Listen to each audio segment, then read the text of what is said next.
So we're going to talk about our work that we did last summer at the SMALL REU with our collaborators revised by Stephen Miller. So for the remainder of this talk, we're going to index the Fibonacci numbers beginning 1, 2. And it's a theorem of Zeckendorf that every integer has a unique decomposition as the sum of non-consecutive Fibonacci numbers. So because of this theorem, you could equivalently define the Fibonacci numbers to let to be the nth Fibonacci number is the smallest positive integer, which cannot be written as a sum of non-consecutive previous terms. And you could define a Fibonacci sequence inductively like this. So in order to represent this consecutiveness condition, we can put the Fibonacci sequence in a 1D array of boxes. And now consecutive means that a legal decomposition does not have summons whose corresponding boxes share an edge. So to illustrate this, 1, 2, and 3 are just going to be their own decompositions. But now 1 plus 3 are not touching. So the next term of the sequence so that's not going to be the next term of the sequence. But from the existing numbers, there's no way to get 5 without having boxes that share an edge. So the next term of the sequence is going to be 5. And then 6 can be written as 1 plus 5, which don't touch. And 7 can be written as 2 plus 5, which don't touch. But 8 is going to be the next term of the sequence. And you can just keep doing this, and it gives you the usual definition of the Fibonacci sequence based on its equivalence relation. So we have this arrangement of boxes, but what if we had a different arrangement of boxes related to Fibonacci numbers? So previous researchers decided to use the Fibonacci spiral instead in defining new sequence similar way. So here we have the Fibonacci spiral. It looks maybe a little bit different than the Fibonacci spiral you're used to, but in terms of the adjacencies of the boxes, it's completely equivalent. Things are just a little bit more squished. And so now using this new arrangement of boxes, these researchers defined the Fibonacci cult sequence in a very analogous way. So we label the boxes spirally outwards, and we let the nth term of the Fibonacci quilt sequence be the smallest positive integer, which cannot be written as the sum of non-adjacent previous terms. Again, defining an inductor like this. But now the terms are adjacent if their boxes share an edge in this quilt. So to compute some of the first terms of this sequence, the first 5 terms are just going to be 1 through 5. To compute the next term, we could write down all of the possible legal sums so far. This is nice. And then look for the smallest number not appearing in this sequence, which is going to be 7. So the next term of the sequence is 7. And then to compute the next term, you do the same thing, writing down all possible legal sums. So note that all of these sums come from boxes not sharing a hedge. So for example, 6 is written as 2 plus 4, which are not adjacent. And then again, looking at this list, look for the smallest number not appearing in it, which is going to be 9. And we can keep doing this to compute the sequence. So the behavior of this Fibonacci quilt sequence has been studied and is well understood. Much like Fibonacci numbers, it is described by a linear recurrence. So we tried to do the same thing, starting with the different arrangement of boxes. So we began with the Pottobon spiral, which is this spiral triangles outward. We did the same thing. The nth term of the triangular quilt sequence now is the smallest integer, which cannot be written as the sum of non-adjacent previous terms. Adjacency, meaning their boxes share an edge at the Pottobon spiral. So we computed the first 50 terms of the triangular quilt sequence, easy to compute. And we were wondering, is this like the Fibonacci quilt sequence? Does the triangular quilt sequence follow recurrence? So we looked at it, and we couldn't seem to find a recurrence based on the original terms. So, like many researchers confronted with the new sequence, we looked in the online encyclopedia integer sequences, and it was not there. So we were a little bit nervous because now we still don't know very much about the sequence, but also excited. So maybe there's something going on here that hasn't already been studied. So in order to make the problem a little bit more tractable, we simplified it a little bit. So these geometric pictures can be simplified a little bit. So in the picture, boxes are adjacent if their indices differ by 1, 3, and 4, plus this extra condition of boxes 1 and 3 are adjacent, even though their indices don't follow that pattern. And same with the Potabon spiral. The triangles are adjacent if their indices differ by 1 or 5, less extra condition. So just to get really to the heart of it, we just removed this extra condition and studied this quilt-like sequence, which is the same, but without the 1 and 3, without the little condition at the beginning, just to do the geometry of the spiral right there. So next, Zeus is going to tell us about the generalization you made of this pattern. Yeah, so as you can see here, the squirrel-like sequences, what you're asking to the new definition of adjacency is if the index difference lies on the given set. So we're going to generalize that, and let's face on set as a positive integers. Keep in mind the prototypical examples of 1, 3, 4 and 1, 5. And we're going to say that its composition of a number is going to be a S-legal index difference decomposition. Is a very mouthful sentence, so we call the S-lit decomposition. If, as you can see here, the index that are used, the difference does align on the set as that we're choosing. So, for example, if the set as was just 2, A1 plus A2 would be a good decomposition because it's fine. But A1 plus A2 plus 3 is not good because 3 and 1 have difference 2, and that's in the set as that is prohibited. So, and you now we can do the same thing again. We can define the as-lead sequence by saying that the next term that we're going to use is going to be the smallest positive integer that doesn't have a legal decomposition using the previous terms. So some examples, the empty lead sequence is going to be the sequence of powers of 2. That's just because we're not prohibiting anything, so every previous term can either appear or not. That has always other binary numbers and but not.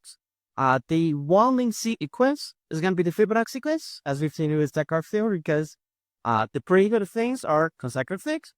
And we hope they understand that the 1, 3, 4 and the 1, 5 link sequences will give themselves some understanding of that geometric motivated sequences. But now, the good news that we can do other sequences, choose other values of S and study this more generally and see some packer, but nice. So the nice first thing that we did with the exact width sequences is the lower bound lemma. I like to call the fundamental lower bound for the exact width sequences.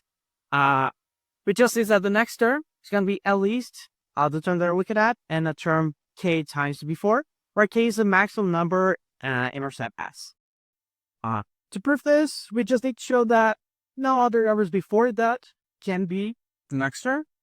Since the next term is the one with the smallest number that doesn't have decomposition, we just need to show that all others smaller than that have decomposition. So proofs are a little bit simple. Numbers from C, by definition of an minus k, all numbers before an minus k have its composition using the first n minus k minus 1 terms. And what we can do, we can add an to each composition. And since the index n and n minus k minus 1 are more than k apart, that's not going to introduce any prohibited index difference. So that's still going to be legal composition. So before you had from 0 to an minus k, n minus k minus 1. And then now we have from an to an plus an minus k minus 4. And also all numbers before an, by definition of an, have isolated decomposition using the n minus 1 first terms. That's all. So the legal composition is the first n term. So this shows that all numbers up to an plus an minus k cannot be. So this gives a lower bound to the next term. This is very simple. It's not complicated proof. But the result that we get is very interesting because of the equality case of this inequality. So the first equal tuple is a Fibonacci numbers, the one linked sequence. And for k equals 1, that's going to give like k equals 1. And it actually holds the equality of the reference relation. That's good. A more complicated example, just for showing off. 1 to 4 is the lead sequence, so k equals 4. So we're going to look at things with different score, and it should give the next one. And gets the next one, 2 plus 7 is 9, 3 plus 9 is 12, and so on, up to R-2 power to complete this list using the original definition. That goes up to 50, and later gonna have more of these things. So yeah, it looks like for this one it holds. And I just want to now show a weird example where it doesn't hold. So we have the 1-5 mid sequence, so that's the one that we started off. The triangle like sequence. And so let's look at A3 plus A, so 3 plus 21, that gives us 24, which is the next one. But if we look after that, it doesn't. 5 plus 34 is not 43. Then look again. It is equal. Then look again, if not, and then we see a pattern. But it's wrong. But it's not that wrong, because if you look at the cases, so our computer power basically makes us calculate up to CC of any of those sequences before it takes too long to calculate the next term. So we can see that this equality holds for some numbers alternating, and then it doesn't.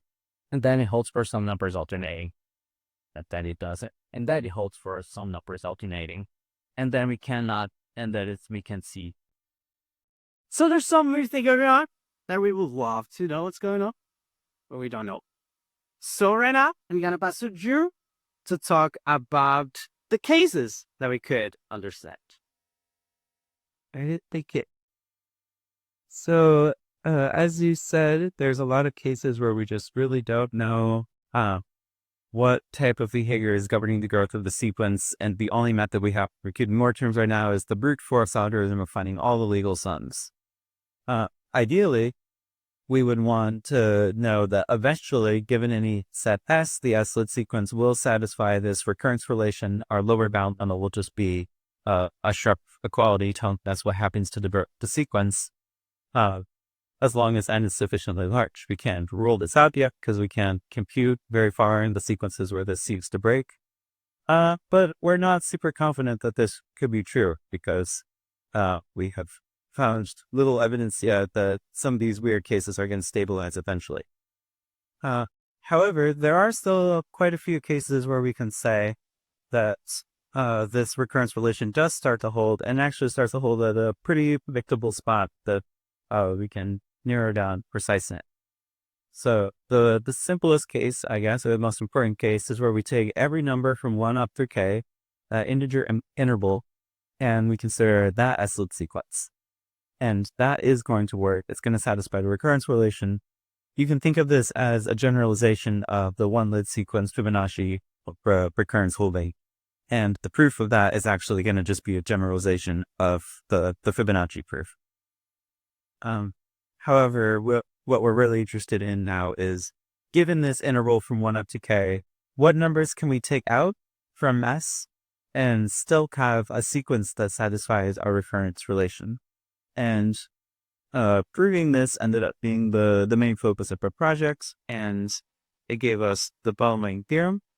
So we start off by taking the fringe set T of things that we're going to remove from the end of the set S.